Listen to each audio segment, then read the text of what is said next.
Le colonel à la retraite Roger Cuitier est notre invité exceptionnel ce jeudi sur Radio Equinox. Il a créé Best Practice Salle, un cabinet spécialisé dans la consultance stratégique et la prospective. Expert paix et sécurité à Agora Consulting, spécialiste de la stratégie militaire en rapport avec le développement économique. Le colonel Roger Cuitier cumule 36 années de service militaire. Il a été attaché de défense du Cameroun auprès de l'ambassade du Cameroun au Nigeria, avec compétences sur 10 pays d'Afrique de l'Ouest.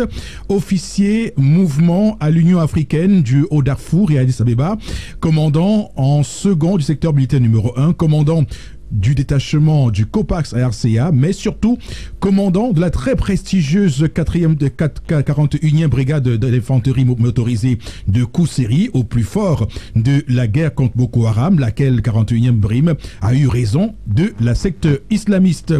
Bonjour mon colonel. Mon colonel, bonjour.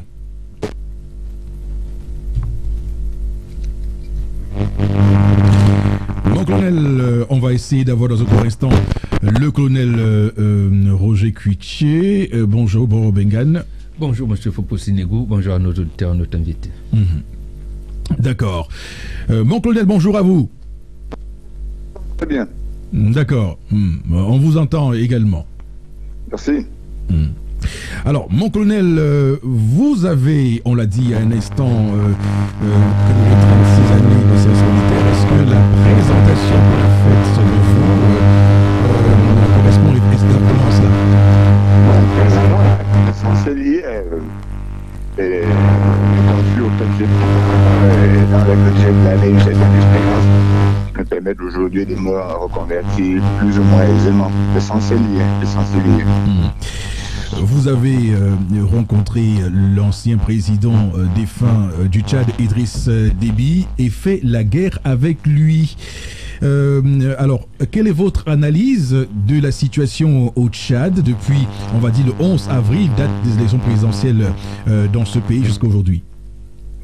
Bon, corrigeons, je n'ai pas fait la guerre avec le président Déby. J'ai eu la chance, pendant mes multiples missions, de le rencontrer, d'échanger un peu avec lui. C'était un chef d'État bien qu'il aimait bien. Il aimait bien se penser en soldat et c'est ce qui nous rapprochait. Donc, je n'ai pas fait la guerre en tant que tel avec lui, mais on s'est croisés 2 fois et on a échangé sur des sujets simples. Voilà. Donc, poser la question de savoir ce que je pense de la situation au Tchad actuel, c'est, voyez-vous, ça doit donner lieu à un très long développement. Mais tout simplement, ce que je peux dire, c'est qu'à l'heure actuelle, la situation au Tchad est orientée sur 2 événements: la mort du maréchal Déby Itno et les incursions des FARC dans ce pays.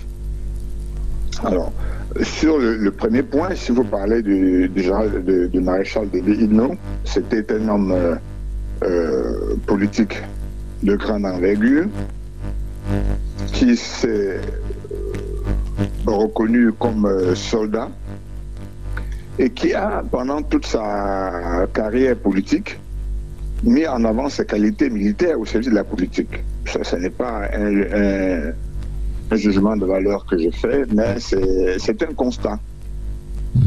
Soldat intrépide, il est mort au front le 20, et c'est pas surprenant qu'il soit mort au front parce qu'il a l'habitude des combats. Souvenez-vous, le 20 mars 2020, sur l'île de Boma, l'île de Boma a été attaquée par les sectes Boko Haram. L'île de Boma a été attaquée par la secte Boko Haram à 5 h du matin, contrairement à leur pratique qui consiste à faire des attaques vers minuit. Alors, 98 soldats ont été tués, 47 blessés, et ils ont fait main basse sur pas mal de matériel. Là, c'était la plus lourde défaite de l'armée tchadienne contre le terrorisme. Alors, le maréchal est descendu à Boma le lendemain avec des hélicoptères, a évacué des blessés Et retourné à N'Djamena, il est passé à la télévision, l'air grave et triste, sombre même. Il a déclaré, et je cite, « Je refuse cette défaite et ma riposte sera fulgurante. » Et elle le fut. Elle le fut parce que, à la tête de 6000 hommes, il lance une offensive dès le 31 mars, dans une opération qu'il a appelée Colère de Boma. Il enfile son camouflet et il déclenche une foudre contre les deux factions de Boko Haram, à savoir l'État islamique en Afrique de l'Ouest et le groupe sunnite pour la prédication de la foi. Il fait même rappeler un bataillon de 480 hommes qui était enlevé à la zone des 3 frontières pour se joindre à lui. Et dans le même temps, il décrète comme zone de guerre les départements de Fouli et Kaya, dans la région du lac Tchad, à la frontière avec le Nigeria et le Niger, c'est dans cette zone qui est située là-bas. En camouflé, on l'a vu, c'était une guerre médiatisée comme toutes les guerres du XXIe siècle. On l'a vu enfiler son treillis, on l'a vu dans les bivouacs, on l'a vu lire la carte, on l'a vu avec la boussole en main. Bref, on l'a vu à la tête de ces soldats.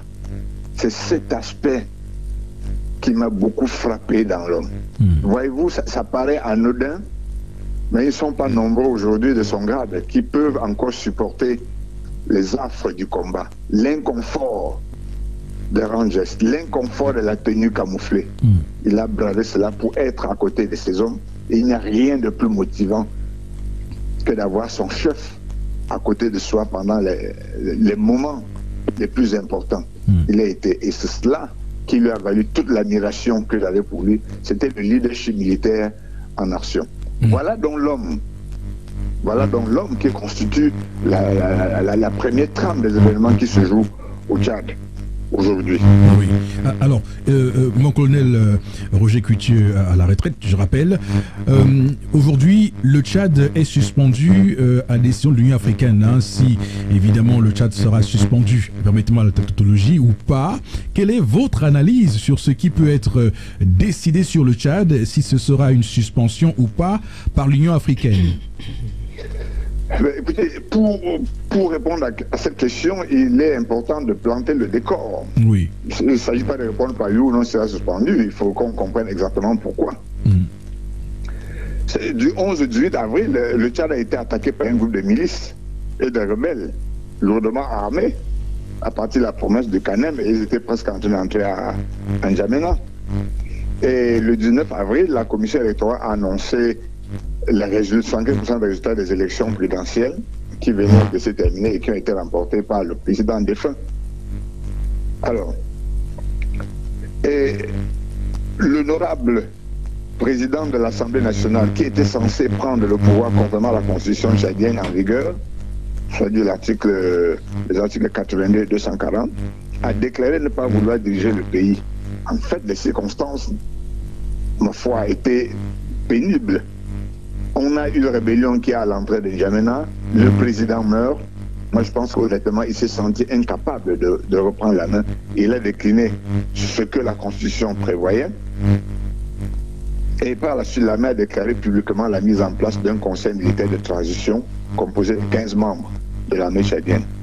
Alors, et ce comité militaire de transition a suspendu la Constitution, a dissous le gouvernement et l'Assemblée nationale et déclaré une période de transition de 18 mois dans une charte de la transition. Mais devant ce contexte, que fait l'Union africaine?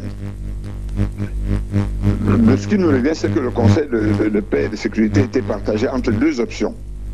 Déclarer la situation comme un changement anticonstitutionnel du gouvernement et appliquer une sanction conformément à l'article 7G, je crois, du protocole du Conseil de paix et de sécurité, ou, deuxième option, prendre la succession en cas de vacances. Mais le Sénat n'étant pas mis en place, l'Assemblée nationale devait exercer ses fonctions en attendant que ce dernier soit opérationnel. Mais quand on analyse la situation, les circonstances du décès du défunt président doivent faire l'objet d'une enquête approfondie. Il faut voir de très près. Et quand on interprète les articles 82 et 240 de la Constitution, qui parlent de l'indisponibilité des uns ou bien des autres, et qu'on constate que le président a décliné, et lorsqu'on met en contexte, sur la base de l'ensemble des circonstances de ce qui s'est passé, la question de savoir si la situation au Tchad peut être qualifiée de changement anticonstitutionnel de gouvernement, au sens de la déclaration de Lomé, souvenez-vous la déclaration de Lomé, on se pose des questions. On se pose des questions. Au sens de la déclaration de Lomé, est-ce qu'il y a, vu le contexte, je rappelle le contexte, la Constitution prévoit que le président de l'Assemblée nationale prend le pouvoir en cas de vacances. Le président de l'Assemblée nationale, le président du Sénat, s'il vous plaît, le président du Sénat prend le pouvoir en cas de vacances, mais le Sénat n'est pas mis en place et l'article 240 dit, dans ces conditions, c'est le président de l'Assemblée nationale. Mais ce président de l'Assemblée nationale, compte tenu du contexte, il y a des rebelles à l'entrée de N'Djamena, il s'est dit, il n'y a que la sécurité qui est primordiale à l'heure actuelle et il décline l'offre. Dans ces conditions, et on met sur pied, et il participe à la mise sur pied du CMT, Comité militaire de transition. Est-ce qu'au sens de la déclaration de Lomé, on est en face d'un changement anticonstitutionnel? De la déclaration de Lomé, il y a eu un coup d'État. En ce sens que justement, lorsque l'annonce de la mort, du décès du maréchal Déby est annoncée, que fait le CNT? Lorsqu'ils prononcent et rendent public, ils disent qu'ils suspendent tout. On suspend la Constitution, on suspend l'Assemblée, on suspend. Justement, c'est après multitractation qu'on revient voir toutes ces personnalités auxquelles vous faites allusion. Donc, ce n'est pas, j'allais dire, faut rétablir cette vérité-là. Non, je vous reprends là-dessus pour dire que ce n'est pas exactement ce qui s'est passé. Vous le saurez en regardant les archives avec le temps, lorsque les archives seront publiques. Cette même nuit, le chef de cabinet du président Déby convoque à la présidence le président de l'Assemblée nationale et le président de la Cour suprême et leur expose la situation. Il leur dit, voici la situation. Voici ce que prévoit la Constitution. Et c'est à cette occasion que le président de l'Assemblée nationale dit, j'ai pas dormi, nous avons des rebelles à l'entrée de la ville, je ne suis pas prêt à assumer cette fonction. Il n'y a que les militaires. Il faut d'abord repousser les rebelles et on verra la suite. Mais justement, si tant est que, parce qu'on peut aussi questionner cela, parce que en une nuit, je sais bien que les Africains sont très sages, intelligents et tout, la rédaction de ce qui est rendu public là nécessite quand même, mais là c'est un autre débat. Justement, une armée républicaine qui avait à sa tête un maréchal dans les conditions actuelles et qui, parce qu'il était au front chaque fois pour galvaniser ses troupes, pouvait justement réfléchir, je parle de l'armée tchadienne, en disant nous continuons notre bataille pour sécuriser les frontières. Monsieur le Président de l'Assemblée nationale, prenez vos engagements, dirigez le pays. Donc on ne peut pas faire comme si... Vous voulez lui imposer une tâche qui, manifestement, il sent qu'il n'est pas capable d'assumer. Mais il est là. Il n'est pas son premier mandat à l'Assemblée. Il avait reçu. Il a reçu le serment du président Déby au moins 2 fois avant de mourir. Et il s'apprêtait à recevoir encore le serment s'il n'était pas décédé. Et le pays est en guerre depuis des années. Mais effectivement, il est un homme avec ses faiblesses. Il se rend compte qu'à ce moment-là, il est honnête avec tout le monde. Il dit, si je prends le pouvoir maintenant, je serai dans l'incapacité d'assurer la sécurité du pays dans ce contexte. Souvenez-vous, j'ai bien dit au début de notre discussion, la mise en contexte. C'est pour ça que j'ai rappelé le contexte. Il est un homme qui, en toute honnêteté, ne se sent pas capable de reprendre le manche dans ce contexte. Et il le dit. Et il le dit. Vous voulez qu'il le reprenne et le fasse mal? Est-ce que l'armée alors ne peut pas lui garantir de jouer son rôle pleinement de son rôle de l'armée en disant... Vous êtes dans des supputations actuellement, alors que nous parlons de ce qui s'est passé. Mais ce qui s'est passé, c'est que l'armée a refusé justement de sécuriser en lui disant on va continuer. Vous ne pouvez pas l'affirmer. On peut l'affirmer, mon colonel. Non, vous ne pouvez pas l'affirmer. Je vous demande d'aller regarder le rapport de la commission d'enquête qui est rentrée de l'Union africaine, du CPS. Regardez-le et revenez pendant que vous allez sur Google. Regardez les conclusions de la commission d'enquête.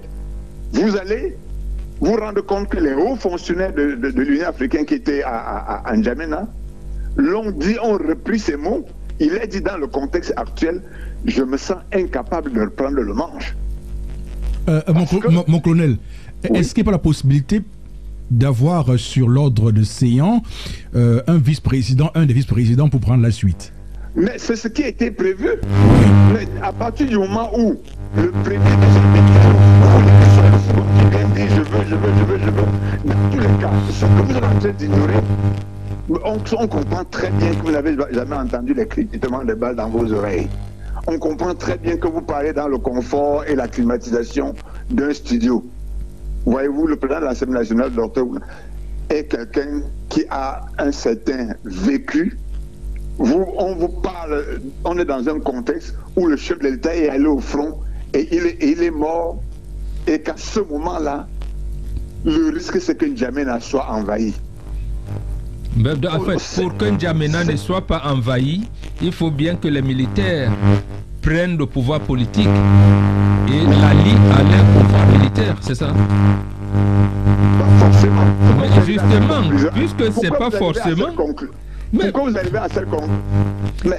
Parce que manifestement, c'est ce que vous nous expliquez. Je peux vous dire, mon cher, le président Amateur disait, concernant les opérations de maintien de la paix, c'était pas la guerre.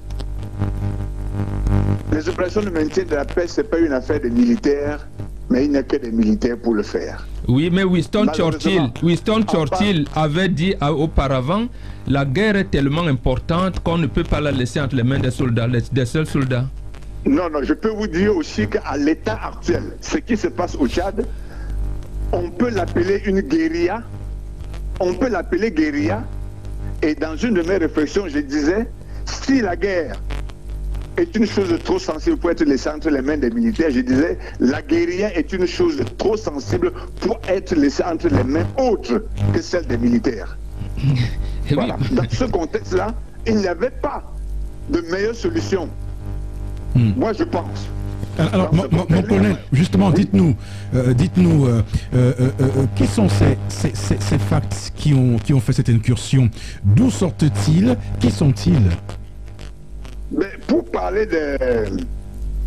des facts, il faut remonter un tout petit peu en 2010 pour se rappeler que le rapprochement entre le Tchad et le Soudan en 2010 a fait que les troupes rebelles qui se battaient au Darfour sont partis de cette zone, et à la faveur de la chute de président Muammar Kadhafi en 2011 se sont installés en Libye, et c'est de là que ces groupes rebelles font des incursions au nord du Tchad.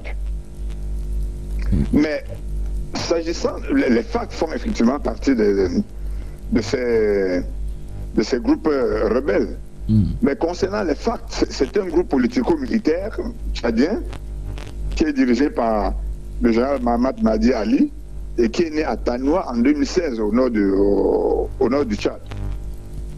Mais il faut rappeler que ce groupe a fait scission d'un autre groupe de l'UFDD et qui était dirigé par l'ancien ministre de la Défense de Déby, Mahamat Nouri. Alors, Mahdi, le chef de FAD, est originaire du Salah, dans la région du central de Baïr Ghazal. Il a été formé en France, il a combattu dans le Tibesti, au Darfour et à l'Est, ainsi de suite. Mais pour qu'il puisse mettre en place une telle stratégie, ça veut dire que attaquer au moment où il y a une situation électorale crispée, c'est-à-dire le 11, vous vous rappelez bien, il a lancé l'offensive le 11, et il a pu traverser le Tibesti comme un couteau dans du beurre, ça veut dire qu'il possédait du matériel. En fait, les FARC avaient été utilisés comme... On dit que les FARC avaient été utilisés comme des forces supplétives du maréchal Haftar au Tchad, en Libye, et qu'ils étaient chargés d'assurer la sécurité d'un certain nombre de secteurs, d'abord au centre et au sud, quand le maréchal Haftar a pris possession de ces zones. Il n'a pas combattu auprès du maréchal Haftar, mais il était chargé d'assurer la sécurité. C'est possible donc qu'il ait pris le matériel qui avait été offert au maréchal Haftar par ses alliés, à savoir des véhicules blindés et de l'artillerie, pour renforcer cette zone. En même temps, il faut reconnaître que d'autres factions rebelles se trouvant en Libye, notamment l'Union des forces de résistance et l'Union des forces pour la démocratie et le changement, ont apporté leur soutien verbal, politique aux FARC, mais sans les rejoindre au combat. Voilà en gros ce que représentent les FARC, 1 millier d'hommes, un peu plus, équipés par du matériel récupéré en Libye, avec tout ce qu'on y sait. Et il y a un autre contexte qu'il faut rappeler. Cette incursion arrive au moment où il y a des perspectives de paix assez importantes au niveau de la Libye, parce qu'en octobre dernier, les deux coalitions militaires libyennes ont signé un cessez-le-feu. Je vais parler notamment des autorités basées à Tripoli et celle du maréchal Khalifa Haftar, qui est à la tête de l'armée nationale libyenne, basée à l'est de la Libye.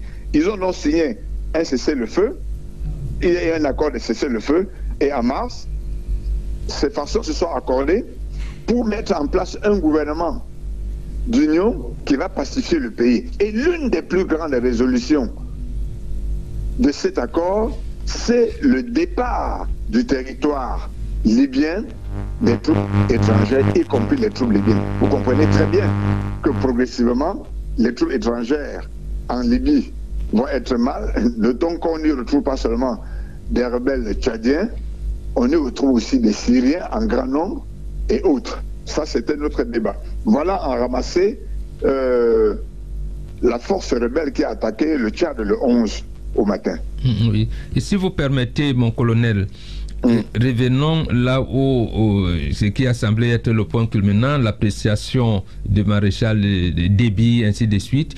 Mais pour dire le déploiement que vous avez en tant que militaire, que vous avez en tant que les gens qui ont pris l'engagement de protéger leur pays au risque de perdre leur vie, Madame Hissène Habré a quand même fait une déclaration qui nous a semblé, qui nous a levé les cheveux sur la tête, que apparemment on sous-traite les Français, du moins les Français nous font sous-traiter la défense dans nos pays, notamment la communication et tout. Qu'est-ce qui se passe réellement? Qu'est-ce que vous pouvez nous dire relativement dans les relations que vous avez, notamment avec les étrangers, la France par exemple?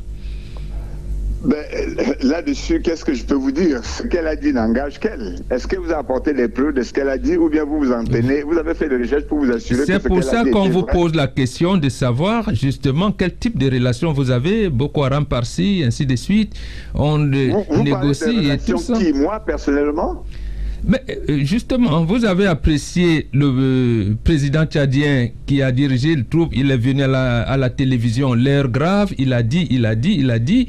Et vous Oui. avez apprécié le déploiement, les deux armées, ainsi de suite. Mais Oui. voilà, quel est l'apport des Français, des Américains, des Israéliens et tout dans c'est sûr, parce que c'est des pays amis quand même.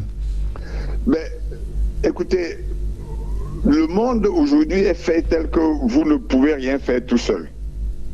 Je parlais tout à l'heure de la mise en contexte du Tchad pour dire qu'à l'heure actuelle, le Tchad est devenu progressivement le point central de la lutte sur le plan militaire de la lutte contre le djihadisme.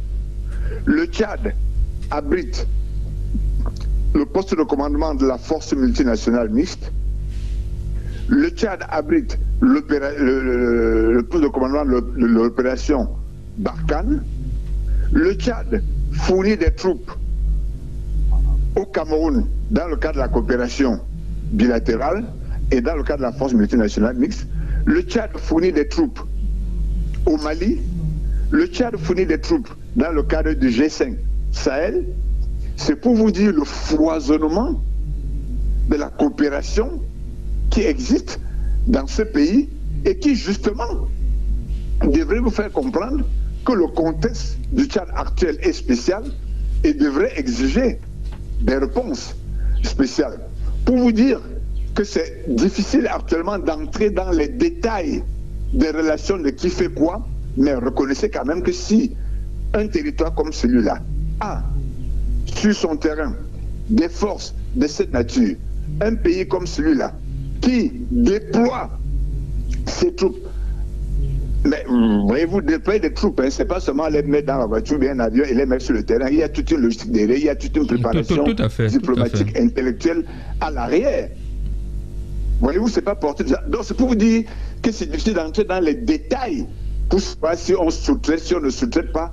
La réalité est là. Si le Tchad n'avait pas été là, je crois que la sous-région Afrique centrale aurait été différente. Oui, mais si vous vous rappelez également, lors de leur première sortie, le ministre Tiroma en charge de la communication du Cameroun et le ministre tchadien en charge de la communication, le ministre tchadien avait dit exactement que l'essentiel des armes saisies entre les mains de Boko Haram était de la haute technologie, mais de fabrication française d'une part. Et quelques temps après, le président Déby lui-même indexe le Qatar dans un certain nombre de choses. Donc, est-ce que tous ces déploiements-là, c'est ça qu'on veut savoir? Quelles sont les intentions ici? Parce que les diplomates, quand ils vont nous dire les pays amis, et vous avez accepté nous parler aujourd'hui, c'est tout à fait peut-être logique qu'on sache les implications des Américains ici, les autres pays. Mon colonel. Oui, mais écoutez, moi je ne sais pas ce que votre interlocuteur veut savoir exactement. Je l'ai déjà démontré que la guerre se fait avec beaucoup de diplomatie, qu'il y a beaucoup d'intervenants en dessous et au-dessus de la table, et que, ma foi, c'est une donne. Regardez aujourd'hui en quelle est la dimension diplomatique de la guerre, si vous voulez? Mais la dimension diplomatique de la guerre, quoi, les négociations, vous pensez que ça se passe comment? Vous pensez que lorsque, figurez-vous simplement, pour que le Tchad accepte d'abriter le poste de commandement de la force multinationale mixte, mais c'est une décision diplomatique entre les pays de la commission du bassin du lac Tchad. Ça, c'est des négociations diplomatiques parce que ça a un impact. Il faut que le Tchad donne un accord de siège. Pour que le Tchad accepte que la force Barkhane s'installe à N'Djamena, ça, c'est des discussions diplomatiques. C'est les effets diplomatiques. Mais justement, mon colonel, à ce moment, donc, vous comprenez donc pourquoi on a commencé tout à l'heure à vous dire c'est mieux que les militaires restent militaires et que le président de l'Assemblée nationale, s'il n'a pas voulu, le premier vice-président prenne. Le militaire ne peut pas faire la diplomatie. Juste, je vous rappelle, c'est vous qui ne voulez pas. Vous ne voulez pas. Oui. Le journaliste, je vous rappelle que le métier de militaire, c'est le plus beau métier du monde parce que c'est celui qui mène à tout. Et nous l'avons dit, nous l'avons d'ailleurs dit ici. Par exemple, pour notre cas, il faut qu'on se comprenne. Il faut qu'on se comprenne, mon colonel.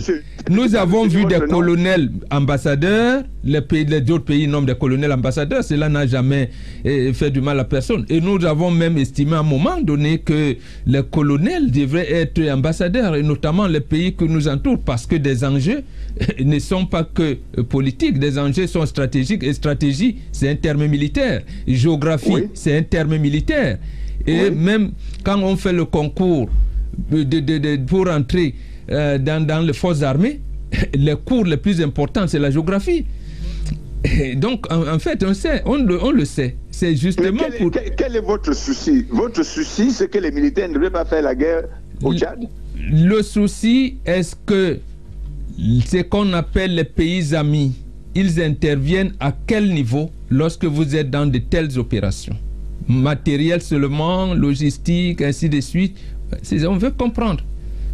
Mais Ou bien on vous donne le matériel, on dit débrouillez-vous, ou bien ils sont conseillers, on veut comprendre, parce que les diplomates, ils nous disent... Sur le plan de la diplomatie, moi je pense que je vais vous dire ce que vous savez déjà, sauf si vous voulez l'apprendre de ma bouche. Vous regardez, vous voyez dans tous les pays qu'il y a des conseils militaires. Il y a un échange par exemple d'attachés de défense entre les pays, même en temps de paix. Ça existe. Ça veut dire qu'il y a déjà en temps de paix un échange d'informations entre les pays sur le plan militaire. J'ai été attaché de défense dans un certain nombre de pays, votre représentateur l'a signalé tout à l'heure. Ça, c'est des conseils qu'on se donne, on échange, il y a un échange de renseignements.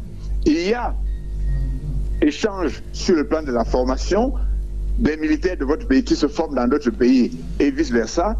Il y a fourniture de matériel, il y a échange de matériel, il y a achat de matériel, il y a des conseils militaires qui sont déposés, qui sont envoyés ici et là. Bref, c'est un foisonnement d'échanges entre les pays dans les niveaux, à tous les niveaux possibles. Mais figurez-vous très bien que pour que tout cela débouche, il faut bien que ceux qui gouvernent la cité donnent leur accord. D'accord? Il faut bien que les chefs d'État marquent leur accord, parce que la diplomatie à tous les niveaux est du domaine réservé du chef de l'État. Voilà. Donc, la coopération militaire relève de tellement de domaines qu'il est fastidieux de les dénombrer ici. Bref, il y a une coopération sur le plan de la formation, sur le plan des renseignements, sur le plan des échanges de matériel, et ça se fait à ciel ouvert, ce qu'on nomme les attachés de défense dans tous les pays, puisqu'il y a des missions de coopération militaire qui existent. Alors, mon colonel, justement, oui, dans tout ce qui se passe au Tchad actuellement, quel impact sur le Cameroun? Bon, l'impact sur le Cameroun, il faut déjà comprendre que le Cameroun et le Tchad partagent une très longue frontière. Le Cameroun et le Tchad sont des pays amis, sont des pays frères. Il faut comprendre l'importance du corridor Douala, Kousséri, N'Djamena pour le Tchad. Il faut comprendre la proximité sociologique qui existe, qui fait que de part et d'autre de la frontière, on a des peuples pratiquant les mêmes peuples, pratiquant la même religion, les mêmes coutumes et autres. Donc, il faut mettre aussi en contexte, en cohérence, le fait que le Tchad et le Cameroun, les deux armées se retrouvent dans la force multinationale mixte contre Boko Haram. Il faut reconnaître que le président Déby qui est décédé était un ami et frère du président camerounais Paul Biya. C'est pour ça qu'au lendemain du décès, le chef de l'État du Cameroun a envoyé un message à N'Djamena. Donc, mis ensemble, on se rend compte que les deux pays ont besoin l'un de l'autre. Mais à l'état actuel, si je reprends le contexte dans lequel le Tchad a été attaqué à partir de la Libye, notamment en parlant sur le plan stratégique du rapprochement du Tchad avec le Soudan, qui a amené les rebelles tchadiens qui se battaient au Darfour de se rabattre au Tchad, en Libye, de s'installer librement en Libye du fait de la chute du président Muammar Kadhafi, de ce que ces forces rebelles sont utilisées comme des forces supplétives par les coalitions en Libye, on comprend très vite que ces forces rebelles ont eu de la facilité dans la situation instable de la Libye pour attaquer le Tchad. Mutatis mutandis. Allô? Oui, allez-y, mon colonel. Oui, bon, en tout cas, on marque une courte pause. Le temps, évidemment, nous a... on marque une courte pause, quelques petites secondes, et on va revenir dans un court instant. C'est tout pour cette première phase. On va continuer les échanges. Je vous fais rire, il n'y a pas de revue de presse. Oui, il n'y a pas de revue de presse. Ça faut qu'on passe directement aux échanges avec notre invité ce matin. Oui, le colonel à la retraite, Roger Kuitché, qui est notre invité ce matin sur Radio Equinox. On a beaucoup de sujets encore à aborder. On va rapidement terminer sur le dossier Tchad. Vous évoquiez, mon colonel, l'impact sur le Cameroun. On va y aller rapidement pour passer à d'autres sujets, je vous en prie. Oui, alors j'indiquais que l'instabilité de la Libye qui a accueilli sur son sol des groupes rebelles, a été un élément facilitateur pour les attaques sur le Tchad. Donc la situation en Libye a eu un impact négatif sur la sécurité, la stabilité et l'unité du Tchad, mais aussi sur l'ensemble du Sahel. Donc, s'il y a poursuite des attaques interconnectées, multiformes et organisées par les rebelles mercenaires tels qu'on le constate contre le Tchad, à partir du nord et au sud du pays, cela suscite de profondes inquiétudes quant à l'avenir de l'unité politique, la suivi même du pays et de la sous-région. Donc, l'impact sur le Cameroun se fait directement sentir, parce qu'à l'état actuel, si le Tchad est instable, ma foi, imaginez un seul instant que les forces s'installent à N'Djamena et qu'ils prennent fait et cause pour la création du grand califat que réclame le Boko Haram. Je ne vous dirai pas. Je ne vous dirai pas ce que nous vivons après. Et à l'état actuel, si on a des preuves de la diminution de la capacité de la détermination de l'armée tchadienne à combattre le terrorisme dans la région du bassin du lac Tchad, franchement, ça va être très très difficile pour l'ensemble de la sous-région. Ne regardez pas seulement le Cameroun. Tel qu'il se présente aujourd'hui, le Tchad, avec son engagement multinational à fournir des troupes, à accueillir des forces étrangères sur son sol, se pose comme un bouclier pour la sous-région Afrique centrale et l'Afrique de l'Est. Voilà, on va rapidement passer à autre chose et on va évoquer le volet économie, stratégie militaire, on va dire appliquée aux entreprises. Alors mon collègue, vous êtes, on va dire, un chantre de cette théorie. Pour lancer cette phase, avant qu'Aris ne prenne ces questions, je voulais vous demander, c'est quoi la stratégie militaire appliquée aux entreprises et aux organisations? De quoi il s'agit? Bon, pour faire simple, vous avez commencé par le mot stratégie. Oui. Que signifie stratégie? Stratégie, le mot stratégie est une invention militaire, il faut le savoir au départ. Le terme même stratégie est une invention militaire et on considère que ce concept remonte à Sun Tzu, qui est l'auteur de l'art de la guerre. C'est un stratégiste chinois qui a été lu, qui a enseigné dans toutes les grandes écoles et qui est lu par les hommes d'affaires et les politiciens aujourd'hui. Ça, c'était au IVe siècle avant Jésus-Christ. Le mot stratégie vient du grec stratégos, qui désigne le général chef de l'armée. Et stratégos est dérivé de stratos, qui signifie armée en ordre de bataille, et agein, qui signifie conduire. Donc, à partir de son étymologie militaire, la stratégie suggère donc une guerre pour le général. Ce sera contre d'autres troupes. Pour le chef d'entreprise, cette guerre sera contre les concurrents, dans laquelle le général en chef, qui pour l'entreprise c'est le dirigeant, je l'ai dit, conduit son armée. Le général conduit son armée, le chef d'entreprise conduit son entreprise. Pour le chef militaire, ce sera à la victoire, il va conduire son armée à la victoire. Et pour le chef d'entreprise, ce sera la conquête des marchés et le profit. Pour le général, ce sera pour le compte des citoyens. Et pour le chef d'entreprise, ce sera pour le compte des actionnaires. Donc, le mot stratégie, qui est d'origine militaire, stratégiquement signifie un affrontement entre deux entités. Et la stratégie militaire appliquée aux entreprises et aux administrations vient simplement du fait qu'il y a similitude entre les deux et que il a été démontré que, par des statistiques, que 9 entrepreneurs sur 10 échouent au cours de cette première année d'activité. Et pour les 10 qui survivent, 9 échouent au cours des 5 dernières années. La question est de savoir quelle différence entre le seul entrepreneur qui réussit et les 9 qui échouent. La réponse était très simple.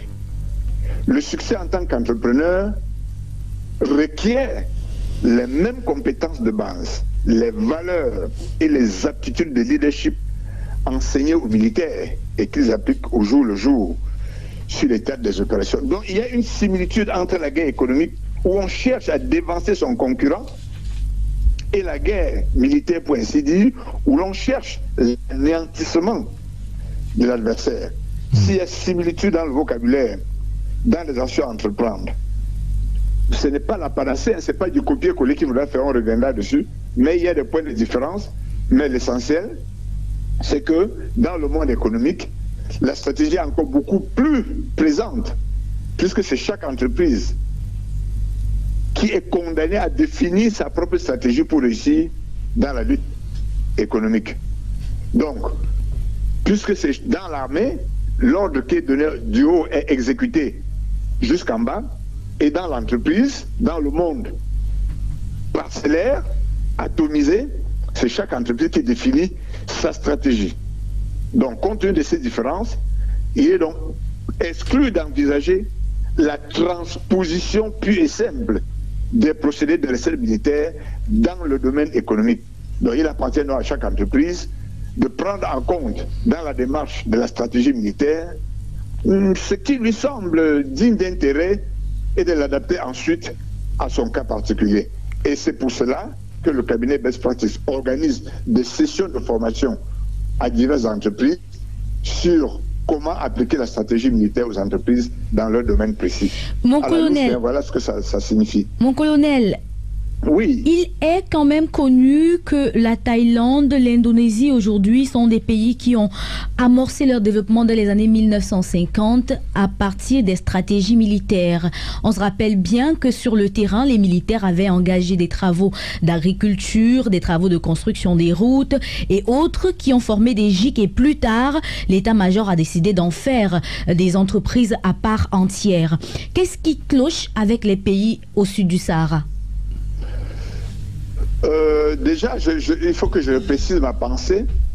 Si dans ces pays, c'était des gouvernements militaires qui ont amorcé ces activités de développement et les ont transformées plus tard en société, ce n'est pas dans cet état d'esprit que nous sommes. Nous sommes dans un état d'esprit où, à côté des entreprises civiles, pour les orienter avec nos connaissances militaires. Donc il est de question que les militaires soient mis en avant comme dans ces pays. Pour revenir à votre question, je vais vous poser une autre question pour que vous m'aidiez à répondre. Depuis quand entendez-vous parler de la stratégie militaire appliquée aux entreprises et aux administrations? Depuis 5 ans déjà. Pardon? Depuis 5 ans déjà. 5 ans. Ben voilà, vous allez assez cultiver. Mais je suis tombé sur beaucoup de personnes qui m'ont dit, c'est avec vous que j'entends parler de la stratégie militaire appliquée aux entreprises et aux administrations. Et je peux vous féliciter en disant que vous n'êtes pas nombreuses des personnes qui ont entendu parler de cet outil d'analyse et d'aide à la décision qu'est la stratégie militaire appliquée aux entreprises et aux administrations. C'est pour dire qu'il y a d'abord la prise de conscience de l'existence de cet outil. Il faut d'abord qu'on le sache, qu'on sache que cet outil existe. Dès qu'on aura su que cet outil existe, il faudra se battre pour que des personnes s'approprient cet outil, qu'ils puissent l'utiliser. Et ce n'est pas demain la veille. Beaucoup de personnes ont essayé de me décourager dans ce que j'entreprenais en disant ton histoire là, ça ne va pas donner, personne ne va t'écouter. Mais effectivement, je prenais l'exemple, j'avais pris l'Indonésie et autres, pour le dire, il y a des pays qui sont sortis de l'ornière grâce à l'application de la stratégie militaire. Qui a pour seul outil que sa Kalachnikov et qu'il tire, il faut qu'on pense que le militaire a derrière lui une formation stratégique qui lui permet, de par la transversalité de la guerre, d'être utile dans d'autres domaines. Voilà le véritable obstacle que nous avons aujourd'hui. Il faut qu'on le comprenne, il faut qu'on s'en approprie, il faut qu'on le mette en œuvre. Je crois avoir répondu à votre question. D'accord, colonel. Maintenant, la tactique, c'est le niveau de l'exécution des décisions stratégiques.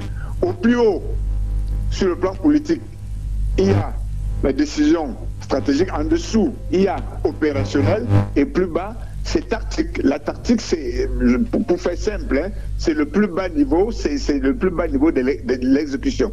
Dans une entreprise, le chef d'entreprise, le chef exécutif officiel va prendre des décisions stratégiques. Les chefs de bureau, les directions vont être sur le plan opérationnel et les autres employés vont être sur le plan tactique pour appliquer ce qui leur a été dit. Vu de manière simple, c'est ça. Alors, mais quelles sont les techniques? Il y a beaucoup de techniques dans ces stratégies militaires appliquées aux entreprises. Répétez votre question. Quelles sont les techniques vous avez tout récemment, d'ailleurs, recensé 8 techniques que vous enseignez justement à des volontaires, 8 techniques de stratégie militaire appliquées aux entreprises. Non, c'est pas 8 techniques appliquées, c'est des techniques qui, parce que il faut comprendre que l'homme est le premier capital, le plus important de toute entreprise, qu'elle soit publique ou privée. Et dans l'homme, il y a son moral qui compte. Voyez-vous, à la guerre, le général Edgar disait, il y a la stratégie et le moral et le leadership. Si vous devez manquer l'un des deux, c'est la stratégie. Et le leadership, c'est comment mener les hommes. C'est comment amener les hommes à un moment donné à exécuter une tâche qu'en situation normale, ils n'auraient pas exécutée. Voyez-vous, lorsqu'on dirige les hommes dans les guerres, les ordres que vous donnez à un moment, l'exécution des ordres que vous donnez à un moment peut conduire à la destruction de l'ennemi ou bien à la destruction de vos amis. Comment vous faites pour que celui qui va exécuter un ordre, même au péril de sa vie, vous dise à vos ordres, vous embrasse et parte? Il faut qu'il ait le moral. Donc il faut que vous ayez exercé un bon leadership. Donc nous avons inventorié un certain nombre de techniques qui permettaient de booster le moral des hommes pour les mettre en position d'accepter de mourir pour vous, de combattre pour vous. Et ces techniques que nous avons identifiées dans l'armée, nous avons pu les transposer dans l'entreprise pour dire si l'entreprise, si le leadership dans l'entreprise réussit à mettre ses employés, ses collaborateurs dans cet état d'esprit que nous avons sur le front, lorsque, malgré l'ennemi, malgré les balles, malgré la pluie, le soldat avance, si on réussit à mettre cet état d'esprit dans l'entreprise, eh bien, il n'y a pas de raison que l'entreprise n'en sorte pas vainqueur par la rentabilité. Voilà à peu près l'expliquer derrière cela. Alors, lorsqu'on vous écoute, quand même, on a l'impression de déceler l'étude des comportements concurrentiels des entreprises, ce qui est enseigné généralement dans les cours de marketing, de communication. Maintenant, ce que j'aimerais savoir, c'est, dans ce sillage-là, il y a le domaine des renseignements qui est bien usité dans le milieu militaire et qui serait appliqué aussi dans le domaine des entreprises. Mais y aura-t-il quand même une différence? Je ne crois pas qu'il n'aurait pas de différence, madame. Pour vous dire qu'il n'aurait pas de différence, je vais vous raconter une entreprise qui se serait enrichie en utilisant de manière inextinction le renseignement militaire.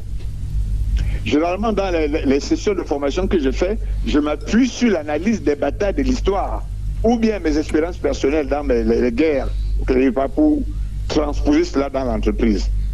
Souvenez-vous la bataille de Waterloo. Il est dit aujourd'hui que vous connaissez les Rothschild, certainement. Les Rothschild, tout à fait, oui. Fortune est née de la bataille de Waterloo.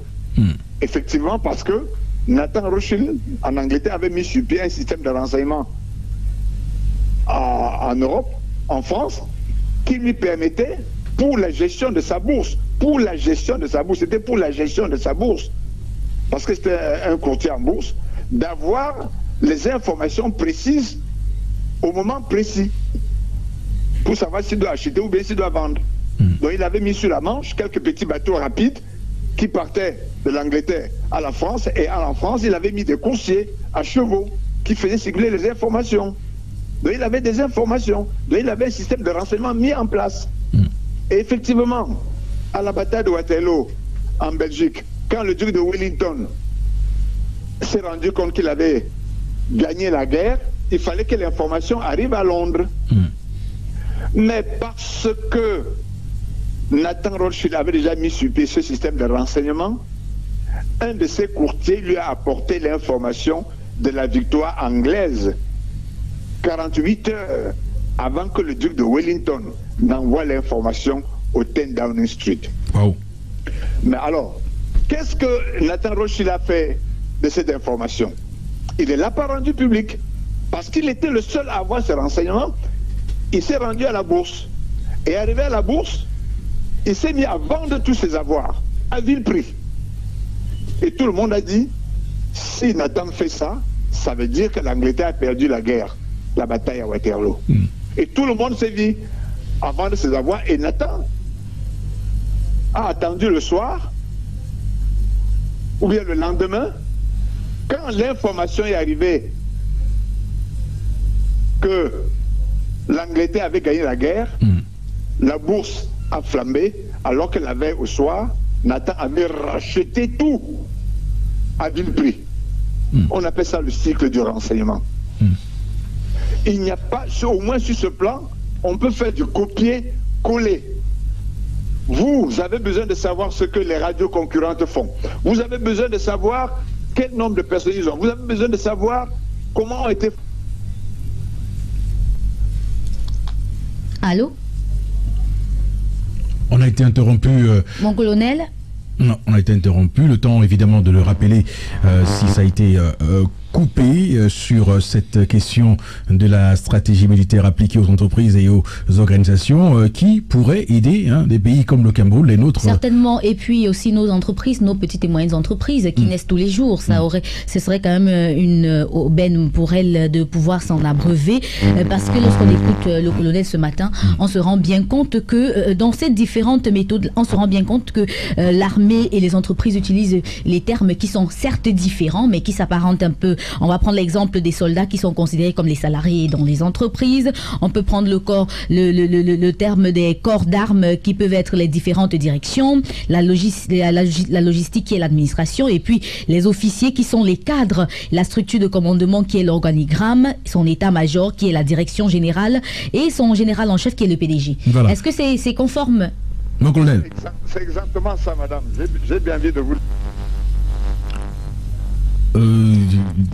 Il a encore... On a du mal à communiquer. Oui, je vous entends. Oui. D'accord. Est-ce que c'est conforme à ce que vous enseignez?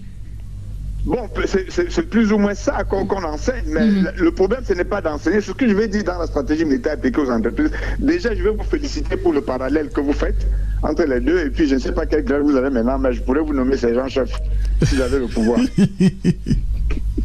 Bon, alors, j'ai dit, la stratégie militaire appliquée aux entreprises, c'est exactement cela.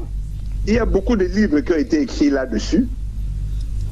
Mais la différence avec ce que nous faisons au Cameroun et ailleurs, vous allez prendre tous les autres livres, ils s'appuient sur des batailles de la Deuxième Guerre mondiale, ils s'appuient sur des batailles de la Première Guerre mondiale pour illustrer ce transfert de connaissances. Mais la différence avec le cabinet Best Practice, c'est qu'on ne l'a pas dit beaucoup dans mon CV. Dans ma carrière, j'ai eu la chance de participer à 4 grands conflits. Bakassi, Darfour, Centrafrique et Boko Haram. Il a quand même parlé de la 41e brigade d'infanterie motorisée.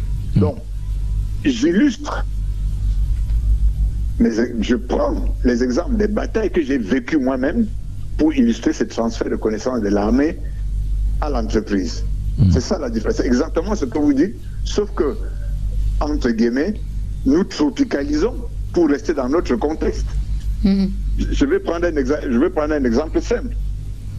Dans une entreprise européenne, difficilement vous verrez un véhicule aller livrer du matériel sans avoir, sans que le matériel soit chargé et bien arrimé. C'est parce que tout est calculé.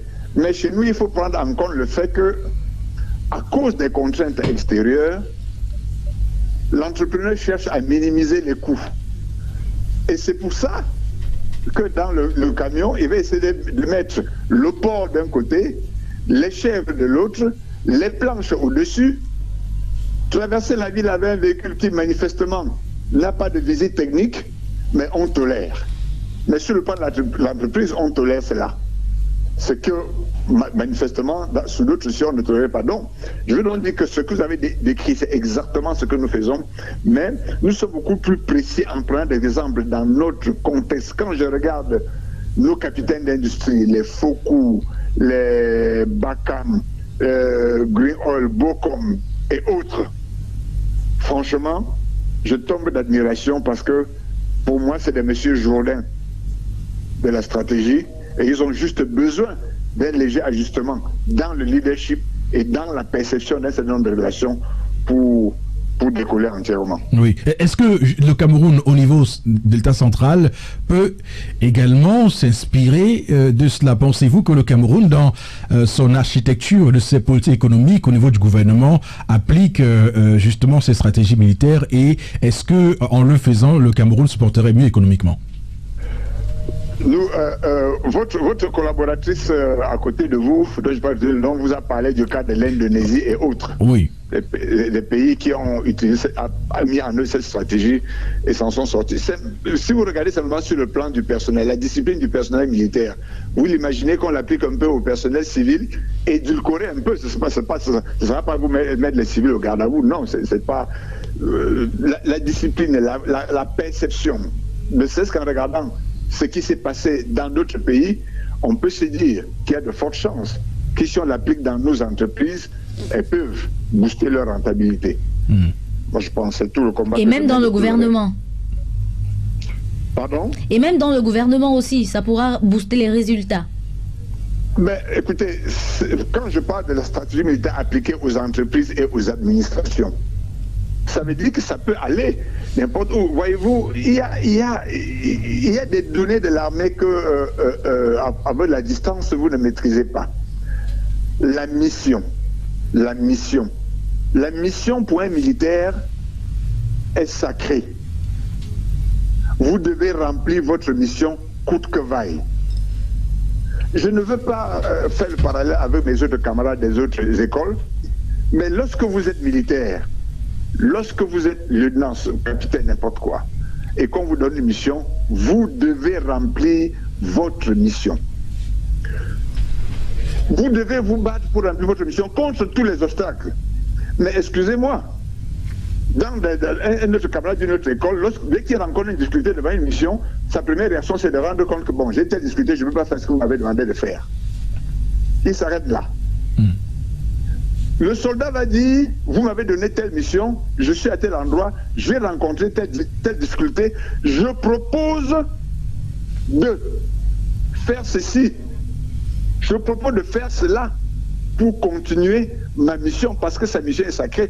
Et puis l'esprit d'initiative est tellement enseigné aux militaires qu'un militaire ne pourra jamais s'arrêter lorsqu'il a une difficulté devant la mission. Et autre chose de très important, la déconvenue qui suit un militaire qui a échoué sa mission, elle fait plus mal au militaire que la punition qu'il va encourir parce qu'il n'a pas réussi sa mission.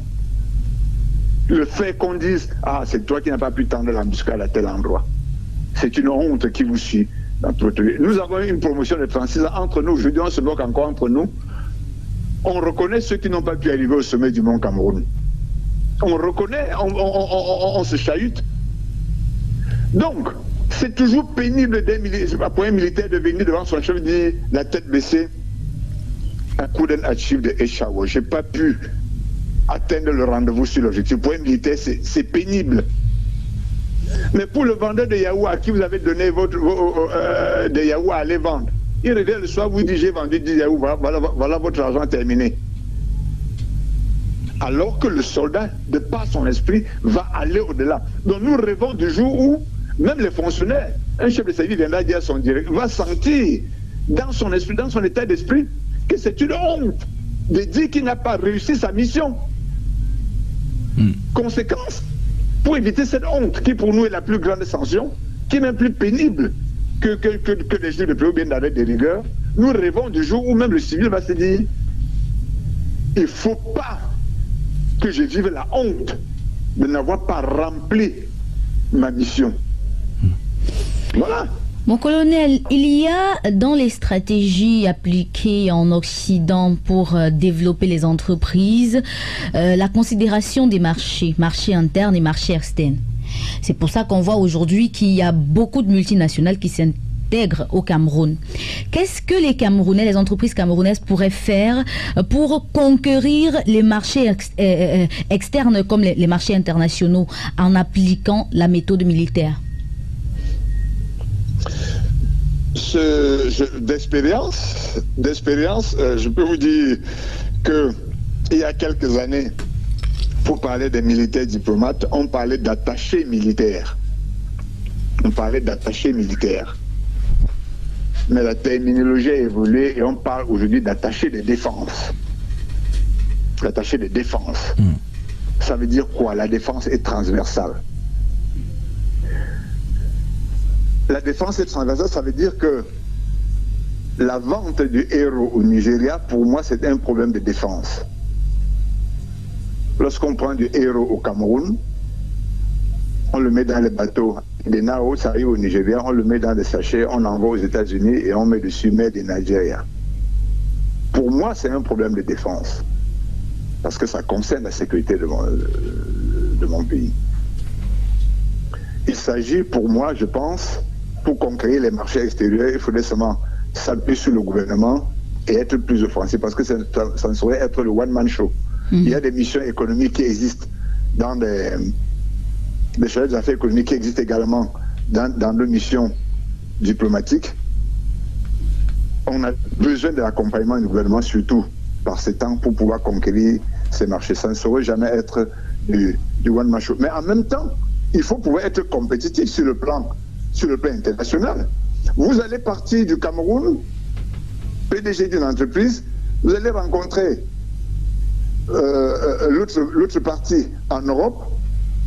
Il a un vécu. Il va venir à la discussion avec vous avec un ancien officier à la retraite qui a une perception que vous n'avez pas. Parce que dans vos rangs, vous aurez pris votre cousin pour voyager, vous aurez pris votre ami pour voyager, et du coup, les données sont biaisées. Donc, il faut absolument se mettre au niveau pour être compétitif, pour pouvoir discuter d'égal à égal avec eux. C'est d'où la nécessité de se former en permanence pour nos hommes d'affaires, et j'insiste là-dessus, l'accompagnement des pouvoirs publics dans tous les sens. Voilà, on va sortir de ce sujet évidemment très passionnant, mené par Karine Santia. Je vous donne son nom, mon colonel, ma brillante collaboratrice, notre brillante collaboratrice Karine Santia, évidemment, qui vous a accueilli, qui vous a entretenu sur cette partie. On va terminer sur la question du Covid-19, la pandémie du Covid-19. Et là, on parlera de stratégie militaire appliquée justement à la riposte sanitaire, parce que c'est une guerre sanitaire que nous menons contre le Covid-19. D'abord, quelle est votre analyse de comment tout cela, toute cette riposte est faite au Cameroun? La riposte au Cameroun est faite comme partout dans le monde. Ce matin encore, j'écoutais à la radio, on se plaignait de l'OMS qui a donné l'alerte tardivement. Bon, ce retard de l'alerte par l'OMS a se répercuté sur l'ensemble des pays du monde. Donc, pendant que ça traînait, à un moment ici au Cameroun ou bien en Afrique, on se disait que c'est une affaire des Chinois, ça ne verra jamais ici, ça n'attaque pas l'homme là, donc ça a pris du retard. Mais maintenant, on a pu se ressaisir après le temps de sidération, au moment où on était équité, on ne savait pas quoi faire, on a pris un certain nombre de mesures, certaines précipitées, d'autres qui n'avaient pas de sens, mais toujours est-il qu'aujourd'hui, on n'est pas encore à l'abri, mais on a essayé de sauver les meubles. Puisque dans les statistiques, on compte des personnes qui ont été soignées, qui ont été malades, qui ont été soignées. Ben voilà, c'est déjà ça, des structures existent. Les vaccins sont là pour anticiper un peu, les vaccins sont là, les traitements sont là. Nos décoctions traditionnelles ont fait leurs preuves, ainsi de suite. Voilà à peu près un peu la situation du Cameroun, qui n'est pas différente de celle des autres pays, mais nous pensons être plus ou moins bien lotis. Il y a actuellement une forme de discours, de théorie du complot de l'Occident qui mènerait une guerre contre nous à travers cette maladie. Quelle est votre appréciation de ce courant de pensée? Bon, aujourd'hui, avec la diffusion de l'information, tout le monde est au courant de tout. Je veux simplement faire une analogie, une réflexion, et dire que tous les autres vaccins que nous avons pris par le passé ont été fabriqués par les mêmes scientifiques. Ils ont été testés sur des hommes comme nous, avec les effets pervers, avec les effets secondaires, qui ont amené à des correctifs pour qu'on puisse obtenir à la fin le véritable vaccin qu'il faut.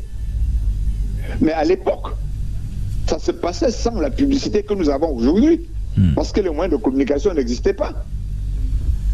On fabriquait les vaccins, on disait, bon, ben écoutez, il faut qu'on les teste quelque part sur des hommes. Vous n'allez pas demander aux scientifiques de fabriquer un vaccin, de fabriquer d'autres types d'hommes sur qui ils vont tester ces vaccins, avant de venir les appliquer sur nous. De tout temps, les vaccins ont été fabriqués de la même manière. Mais je pense qu'aujourd'hui, que la prolifération des informations vraies ou fausses font que, ma foi, toutes ces théories ont pignon sur rue et jettent le doute sur l'ensemble du processus de traitement. Mais je dis, moi j'ai pris des vaccins étant jeune, mais ces vaccins ont été testés et de la même manière. Mais simplement, la publicité n'était pas faite comme aujourd'hui. Voilà. Est-ce qu'on doit craindre justement ces vaccins? Il y a eu un discours entendu dans la bouche, par exemple, du président français qui disait que nous accouchons beaucoup, donc il mettait en avant la question de cette natalité forte en Afrique, de cette démographie. Est-ce que lorsqu'un président français évoque un tel discours, prononce un tel discours, est-ce que c'est mauvais d'avoir la suspicion quant à un complot mondial contre la décimation de la population africaine? Ma foi, s'il fallait décimer la population africaine, je ne pense pas qu'on aurait fait une telle publicité autour du vaccin. Ça, c'est mon point de vue. Pourquoi est-ce qu'on ne le mettrait pas dans un autre médicament que nous prenons régulièrement? Pourquoi? Si l'objectif était de décimer la population africaine, moi je pense qu'il aurait une autre manière beaucoup plus discrète de le faire. Il n'avait pas besoin de mettre sur pied un traitement qui les touche aussi, parce qu'ils prennent des vaccins aussi en Europe, ils sont aussi touchés par le Covid, il y a des morts, même plus de morts que chez nous. Donc moi je pense que c'est un peu déplacé de tenir ce genre de raisonnement. Moi je pense que autant il faut être prudent, mais il faut être réaliste et dire que dans le cas précis, si l'objectif était de décimer la population africaine, il y a 1000 manières de le faire de manière plus discrète. Mon colonel, il y a dans le processus de lutte contre le coronavirus en Occident la méthode de confinement qui a été appliquée dans plusieurs pays. On sait que c'est une méthode militaire à la base, mais on s'est bien rendu compte que l'armée sur le terrain rebrouait toute la population qui essayait de regagner les rues.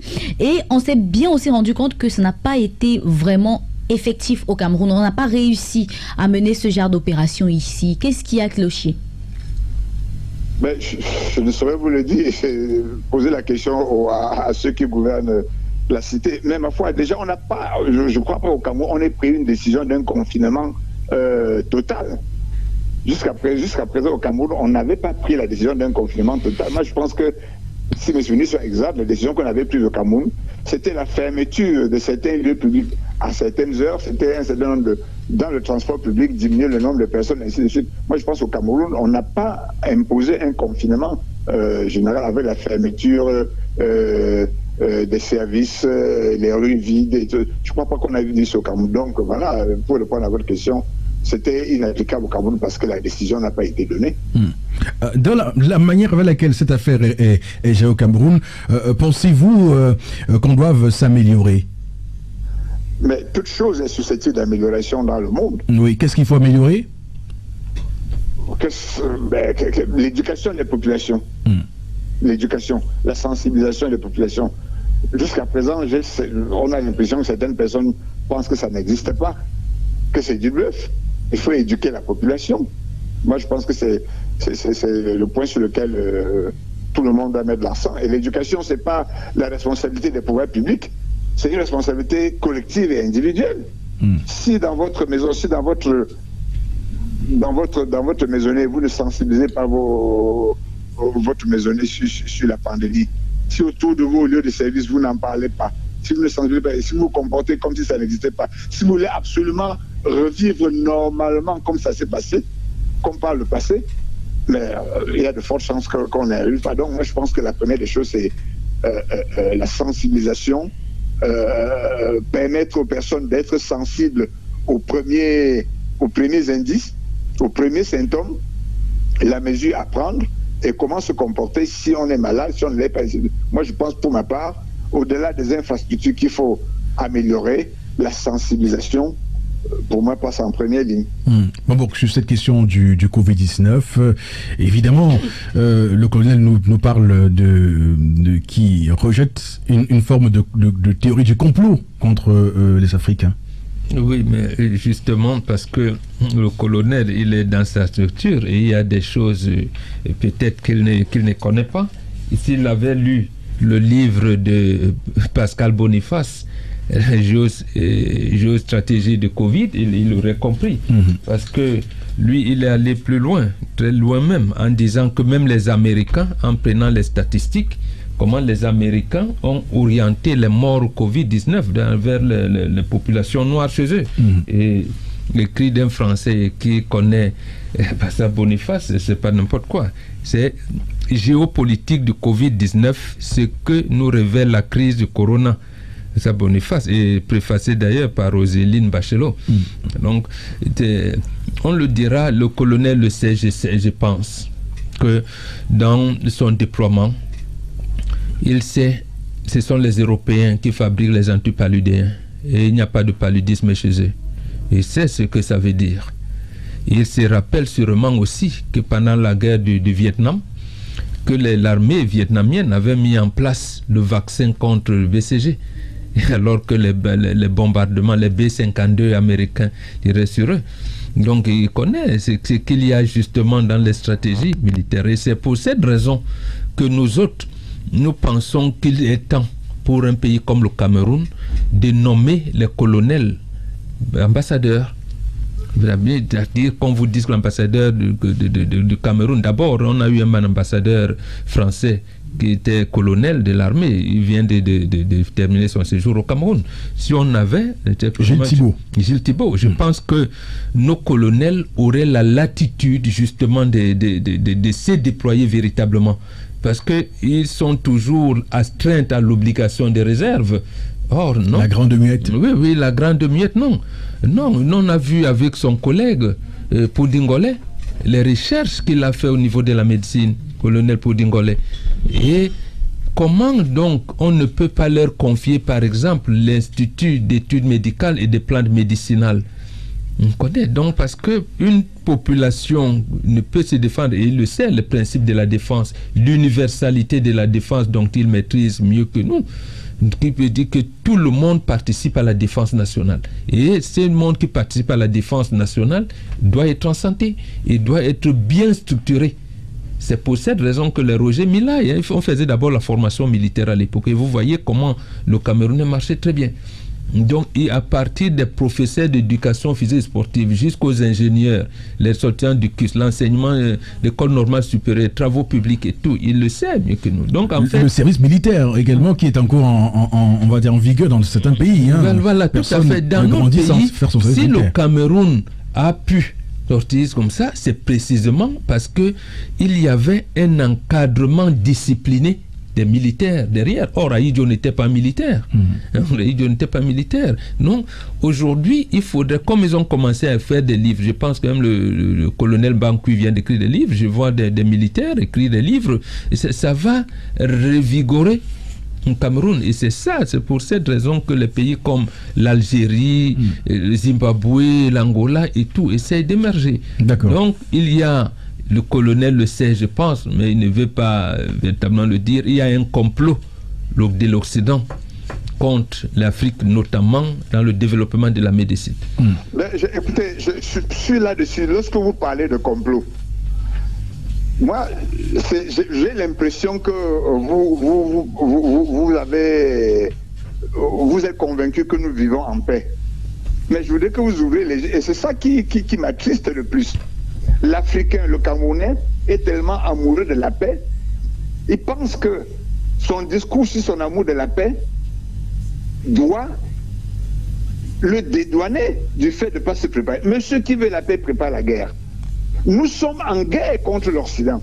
Tout à fait, Ce merci. n'est pas nos amis. Il faut le savoir. Nous sommes en guerre contre tout le monde. Et ça, il faut le savoir. La paix dans la vie de l'homme n'est qu'un intermède. Le fait, c'est la guerre. La vie, c'est la guerre, c'est l'affrontement. Il faut l'accepter. Sun Tzu le disait, la guerre, c'est le chemin qui mène à la vie ou à la mort. C'est le chemin qui mène à l'anéantissement ou à la grandeur de la nation. Et ne pas étudier la guerre, c'est faire preuve d'une indifférence coupable. Et effectivement, au sommet de l'art de Sun Tzu, il y a l'articulation entre la guerre et la gestion du pays. Toutes ces informations, si vous estimez qu'il y a un complot contre l'Afrique, d'accord, ça c'est un constat. Et alors qu'est-ce qu'on fait? L'armée nous aide, bien entendu, dans sa réflexion et dans ses stratégies. J'ai pas terminé. Ça fait plus de 40 siècles que l'Europe exploite l'Afrique. Nous le constatons. Tous les jours, on dit l'Europe exploite l'Afrique. L'Europe exploite l'Afrique. Vous nous exploitez. Ils ont fait la colonisation. Ils ont fait l'esclavage. Alors, nous faisons ce constat. Et après, le simple fait de prendre conscience et de s'armer des outils nécessaires pour faire face à cette concurrence féroce. Et il n'y a pas d'amitié entre les États. Moi, je suis estomaqué lorsque j'entends encore parler de l'aide. Tel pays a donné l'aide. Tel pays a donné l'aide à tel pays. Mais il n'y a pas d'aide, monsieur. L'aide n'est aide que si elle se permet de se passer de l'aide. Une aide n'est aide que si elle permet de se passer de l'aide. Mais qu'est-ce que nous faisons? Nous constatons qu'il y a un complot. D'accord, moi je vous le concède. Il y a un complot. Est-ce que l'Afrique s'est donc mobilisée pour faire un anti-vaccin? Est-ce que l'Afrique s'est mobilisée pour trouver un médicament contre le Covid? Mais justement, mon colonel, c'est à vous. C'est à vous de nous répondre. Non, je n'ai pas. Mais c'est à vous. Justement, De Gaulle, regardez comment votre confrère général De Gaulle a fait. Aujourd'hui, il est le plus grand Français de tous les temps. De Gaulle, il a pris le pouvoir, il a réorganisé, il a. Et c'est d'ailleurs lui qui a imprimé la nouvelle orientation de la France sur nous. Nous ne sommes pas dans un contexte. Nous sommes dans un contexte où je dis que la stratégie militaire telle qu'appliquée dans l'armée peut être modifiée et appliquée dans les entreprises et les organisations. Oui, mais les dites entreprises sont pour la plupart des succursales des multinationales qui ne sont pas d'ici. Donc l'armée doit nous aider à avoir des entreprises à vocation nationale. Vous connaissez De Gaulle mieux que nous. Vous avez cité Sun Tzu tout à l'heure. Voilà, est-ce que vous avez lu le plan directeur d'industrialisation du Cameroun? Lisez-le et vous allez constater ce que l'armée camerounaise a déjà comme atout pour le développement du Cameroun.